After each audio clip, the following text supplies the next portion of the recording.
Another episode of The Power Button. This is the Power Button podcast. This is what we were talking about. Last week we were saying that was our season finale. And this is like our season premiere of our new podcast version of our podcast. Fuck that I said podcast. Unless anything goes wrong and all three of these cameras shut off or something. Yeah, which is plausible. It is plausible. I'm actually almost counting on it. You know what I mean? Well, no, we're going to discuss what the technical difficulties were, okay?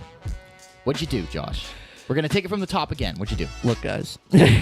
here's what happened. I had the reverb on. For those of you who don't know, reverb is echo. Yep. So it sounded like shit. I mean, for it's like not... 2 seconds. Yeah, But you're yeah, putting but- that in pro... God damn, boy. She just couldn't put the Infinity Gauntlet on and make everything right.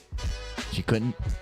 Tony Stark's sitting there dead with the Infinity Gauntlet on. No one took it on and snapped him back. That Captain America lived all the way through. Yes, he would know it. That's the same old Captain America. He remembers all that shit. Oh, yeah. Yeah, you're right. So then, yeah, that'd fuck it up. That's How not badly okay. can they fuck it up? No, it's a fucking travesty to the Marvel Cinematic Universe. Oh, you guys almost fucking had it. Yeah, almost. You almost had it. Infinity Almost. War. I watched Infinity War the other day. And while I was watching it, I kept thinking to myself, God, this is a good movie. God, this is a good movie. Darth Vader sacked himself, so throwing his own boy over the fucking railing and down inside the... And you mean to tell me he's going to come back? Physically, he's alive? And Darth Vader's dead now? I need another sweet tea. That's what I need.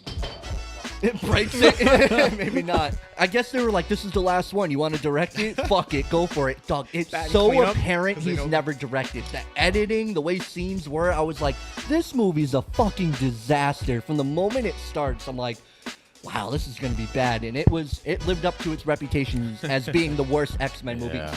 Even worse than X-Men 3? did better at the Dark Phoenix thing than Dark Phoenix did. Kevin Feige honestly was probably more involved in the first Avengers movie than any movie You know that what? he was producing. Right, you know what I'm saying? I feel like he really stepped in and was like, all right. Yeah, maybe like, that was we why. should- Because honestly... freedom on the second one, and then you see what he does. Exactly, that's what I'm saying, And dog. then they like- don't let him do Avengers 3 and 4, which is funny, you know? Well, he's like, at first I did, because he's like, oh, my movie didn't get into the theaters, blah, blah, blah, and he had, like, animosity towards Endgame and stuff like that. But he made a 3.5-hour mafia movie with 80-year-olds. And I'm guessing that's what he was trying to sell to the studio. Yeah. Like, I have this 3.5-hour movie, and I was saying that they were probably like, no, and he's like, fuck, Endgame's 3 hours. And they're like, yeah, but... And yeah, that's exactly. probably why he's like, fuck Endgame. It's just an amusement park. Yep. He created Snoke.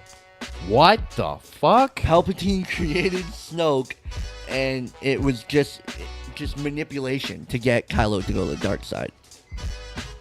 He created him. What? Cut to next scene. Wait a minute. And Rey shoots lightning out of her hands and blows the ship up. What the fuck?